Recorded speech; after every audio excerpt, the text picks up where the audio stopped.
Commander Vextorian of the Galactic Exploration Corps stared at the human standing before him in the equipment bay. The creature, Lieutenant Jake Morrison, held nothing but a single primitive blade in his weathered hands. Lieutenant, Vextorian's translator rendered his concern into flat English. The survival assessment clearly states all participants must carry the standard 47-item emergency kit.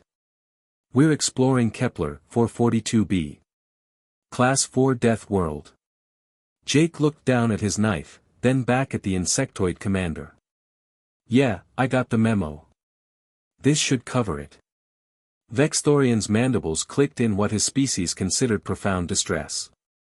Around them, the other expedition members loaded their anti-grav sleds with water purifiers, atmospheric analyzers, medical kits, thermal regulators, emergency shelters, 3 types of ration packs, comm boosters, and 40 other essential items that stood between an explorer and an agonizing death. Lieutenant Morrison, I must insist. Commander, with respect, I've read the reports on 442b. I'll be fine. 6 hours later, Vextorian was beginning to question every decision that had led to this moment. The landing had gone wrong immediately. A magnetic storm, unpredicted by their instruments, had scattered the team across 50 kilometers of hostile terrain. Vextorian found himself alone with Morrison and junior surveyor Kira Wells, a young human woman who at least had the sense to carry a proper survival kit. Then Kira's anti-grav sled malfunctioned and plunged into a ravine, taking all 47 items with it. Well, Jake said, looking down at the wreckage 200 meters below, guess we're down to 1 knife between 3 of us. Vextorian felt his respiratory spiracles constrict. The nearest extraction point was 3 days' march through jungle that had already killed 2 previous expeditions.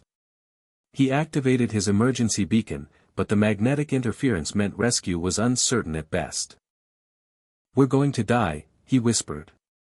Nah. Jake was already examining a nearby tree with strange purple bark. He tested it with his knife, cut away a section, and tasted the sap cautiously. Not poisonous. Good fire starter. Commander, start gathering these bark strips. Kira, look for those broad leaves, the ones with the waxy coating. What followed was the most educational 3 days of Vextorian's life. Jake used the knife to fashion a shelter from branches and leaves that kept them dry through a torrential downpour. He started fire by striking the blade against iron-rich rocks, producing sparks that caught on the purple bark strips. When Vextorian's translator implant failed from water damage, Jake carved symbols in the dirt to communicate. On day 2, when they encountered a pack of 6-legged predators, Jake didn't run. He lashed his knife to a long branch, creating a spear, and used it to drive the creatures away by targeting the pack leader. Predators understand one thing, he explained afterward. Something willing to fight back isn't easy prey. He caught fish from a stream using a trap woven from vines, gutted them with surgical precision, and cooked them over the fire. He identified edible fungi by crushing them and smelling for ammonia compounds. He created rope by twisting plant fibers. He even fashioned crude footwear for Kira when hers disintegrated in the acidic mud. Every problem that arose, the knife provided the solution.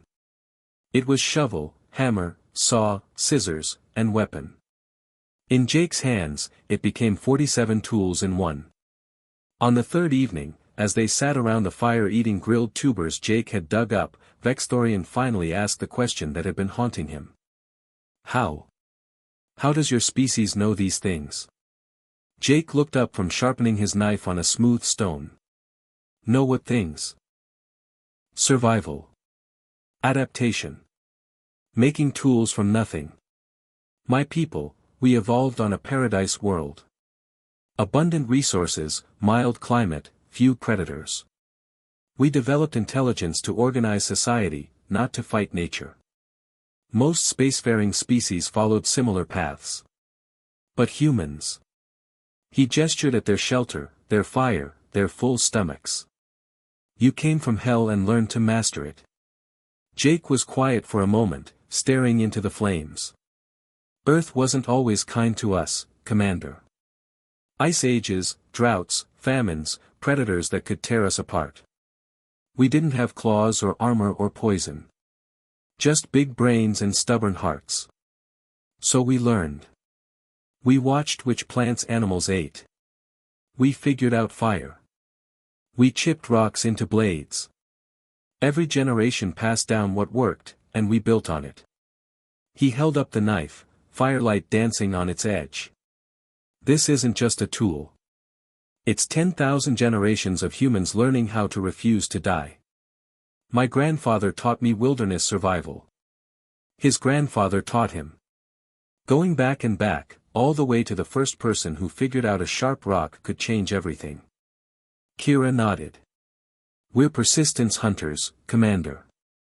We don't quit. Even when we should.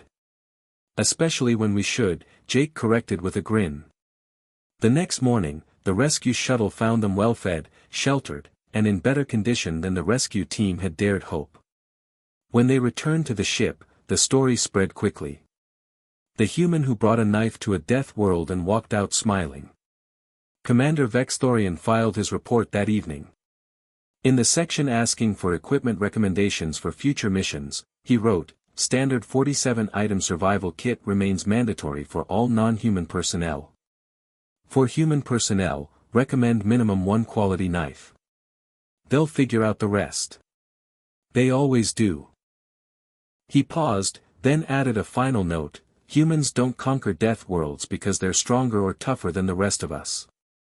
They conquer them because their entire evolution was a death world, and they're too stubborn to remember they're supposed to be afraid. In the equipment bay, Jake Morrison carefully cleaned and oiled his knife before returning it to its sheath. It had been his father's before him, and his grandfather's before that. Simple carbon steel, nothing fancy. But it was enough. For a human, it was always enough.